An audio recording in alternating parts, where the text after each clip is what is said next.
Ananda, when the good person who is cultivating samadhi and shamatha has put an end to the form skandha, he can see the mind of all Buddhas as if seeing an image reflected in a clear mirror.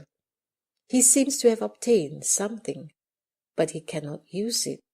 In this he resembles a paralyzed person. His hands and feet are intact. His seeing and hearing are not distorted, and yet his mind has come under deviant influence, so that he is unable to move. This is a region of the feeling skandha. Once the problem of paralysis subsides, his mind can then leave his body and look back upon his face. It can go or stay as it pleases without further hindrance. This is the end of the feeling skandha. This person can then transcend the turbidity of views. Contemplating the cause of the feeling skandha, one sees that false thoughts of illusory clarity are its source. Ananda, in this situation, the good person experiences a brilliant light. As a result of the excessive internal pressure in his mind, he is suddenly overwhelmed with such boundless sadness as he looks upon even mosquitoes and gadflies as newborn children. He is filled with pity and unconsciously bursts into tears. This is called overexertion in suppressing the mind in the course of cultivation. If he understands, then there is no error. This experience does not indicate sagehood. If he realizes that and remains unconfused, then after a time it will disappear. But if he considers himself a sage, then the demon of sadness will enter his mind. Then as soon as he sees someone, he'll feel sad and cry uncontrollably. Lacking proper samadhi, he will suddenly fall. Further, Ananda, in this state of samadhi, the good person sees the disintegration of the form skandha and understands the feeling skandha. At that time, he has a sublime vision and is overwhelmed with gratitude. In this situation, he suddenly evinces tremendous courage. His mind is bold and keen. He resolves to equal all Buddhas and says he can transcend 3 asankheyas of aeons in a single thought. This is called being too anxious to excel in cultivation. If he understands, then there is no error. This experience does not indicate sagehood. If he realizes that and remains unconfused, then after a time it will disappear. But if he considers himself a sage, then a demon of insanity will enter his mind. As soon as he sees someone, he will boast about himself. He'll become extraordinarily haughty, to the point that he recognizes no Buddha above him and no people below him. Lacking proper samadhi, he will certainly fall. Further, in this state of samadhi, the good person sees the disintegration of the form skandha and understands the feeling skandha, with no new realization immediately ahead of him, and having lost his former status as well, his power of wisdom weakens, and he enters an impasse in which he sees nothing to anticipate. Suddenly, a feeling of tremendous monotony and thirst arises in his mind. At all times, he is fixated in memories that do not disperse. He mistakes this for a sign of diligence and vigor. This is called cultivating the mind, but losing oneself due to a lack of wisdom. If he understands, then there is no error. This experience does not indicate sagehood. But if he considers himself a sage, then the demon of memory will enter his mind. Day and night, it will hold his mind suspended in one place. Lacking proper samadhi, he will certainly fall. Further, in this state of samadhi, the good person sees the disintegration of the form skandha and understands the feeling skandha. His wisdom becomes stronger than his samadhi, and he mistakenly becomes impetus. Cherishing the supremacy of his nature, he imagines that he is a Nishanda Buddha and rests content with his minor achievement. This is called applying the mind, but straying away from the constant examination and becoming preoccupied with ideas and opinions. If he understands, then there is no error. This experience does not indicate sagehood, but if he considers himself a sage, then a lowly demon that is easily satisfied will enter his mind. As soon as he sees someone, he will announce, "I have realized the unsurpassed absolute truth." Lacking proper samadhi, he will certainly fall. Further, in this state of samadhi, the person sees the disintegration of the form skandha and understands the feeling skandha. He has not yet obtained any results, and his prior state of mind has already disappeared. Surveying the two extremes, he feels that he is in great danger. Suddenly he becomes greatly distraught, as if he was seated on the iron bed, or as if he has taken poison. He has no wish to go on living, and he is always asking people to take his life so he can be released sooner. This is called cultivating but not understanding expedience. If he understands, then there is no error. This experience does not indicate sagehood. But if he considers himself a sage, then a demon of chronic depression has entered his mind. He may take up knives and swords and cut his own flesh, happily giving up his life. Or else, driven by constant anxiety, he may flee into the wilderness and be unwilling to see people. Lacking proper samadhi, he will certainly fall. Further, in this state of samadhi, the good person sees the disintegration of the form skandha and understands the feeling skandha. As he dwells in this purity, his mind is tranquil and at ease.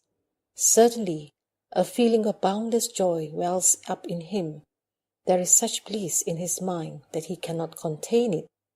This is called experiencing lightness and ease, but lacking the wisdom to control it.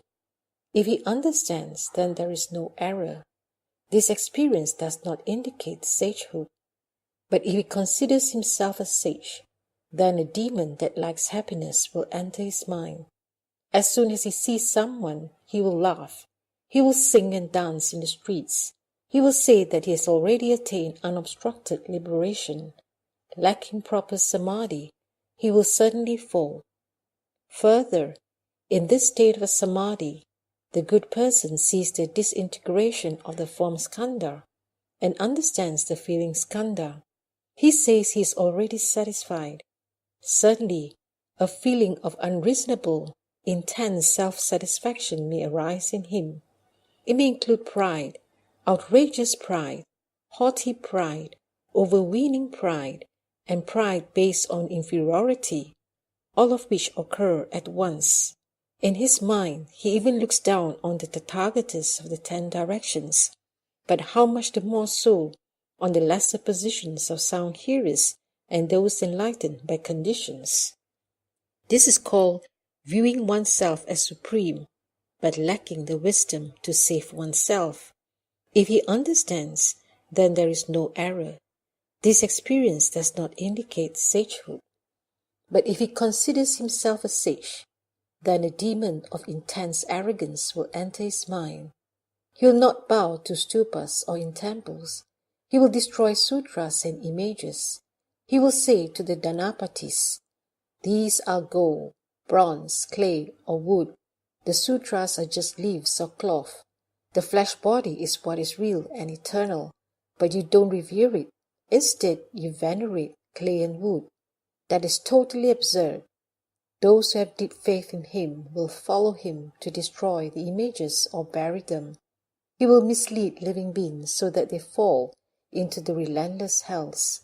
Lacking proper samadhi, he will certainly fall.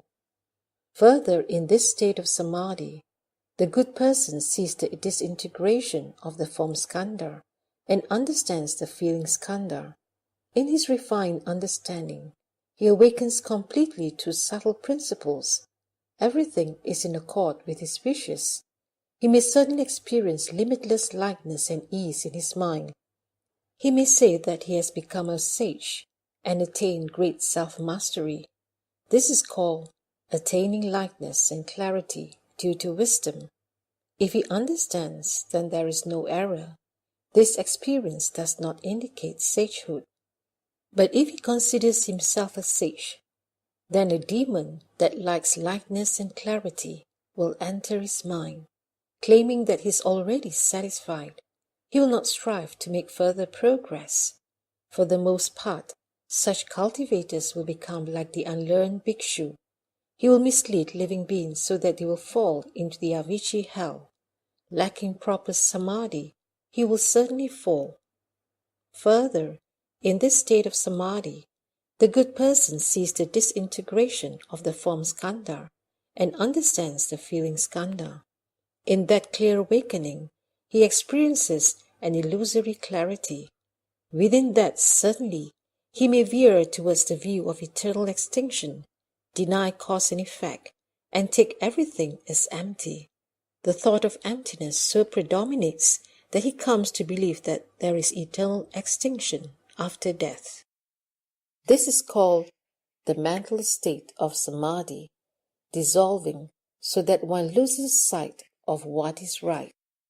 If he understands, then there is no error. This experience does not indicate sagehood, but if he considers himself a sage, then a demon of emptiness will enter his mind. He will slander the holding of precepts, calling it a practice for initial vehicle. He will say, since bodhisattvas have awakened to emptiness, what is there to hold or violate? This person, in the presence of his faithful Dhanapatis, will often drink wine, eat meat, and engage in wanton lusts. The power of the demon will keep his followers from doubting or denouncing him. After the ghost has possessed him for a long time, he may consume excrement and urine, or meat and wine, claiming that all such things are empty. He will break the Buddha's moral precepts and mislead people into committing offenses. Lacking proper samadhi, he will certainly fall. Further, in this state of samadhi, the good person sees the disintegration of the form skandha and understands the feeling skandha. He severs the state of illusory clarity, and it deeply enters his mind and bones. Boundless love may certainly well forth from his mind. When that love becomes extreme, he goes insane with greed and lust. This is called when an agreeable state of samadhi enters one's mind, lacking the wisdom to control oneself and mistakenly engaging in lustful behavior. If he understands, then there is no error. This experience does not indicate sagehood, but if he considers himself a sage, then a demon of desire will enter his mind. He will become an outspoken advocate of lust, calling it the way to bodhi. He will teach his followers to indiscriminately engage in acts of lust, calling those who commit acts of lust heirs to his teachings. The power of spirits and ghosts in the ending age will enable him to attract a following of ordinary, naive people numbering 100, 200, 500 or 600, or as many as 1,000 or 10,000. When the demon becomes bored, it will leave the person's body. Once the person's charisma is gone, he will run afoul with the law. He will mislead living beings so that they fall into the relentless hells. Lacking proper samadhi, he will certainly fall.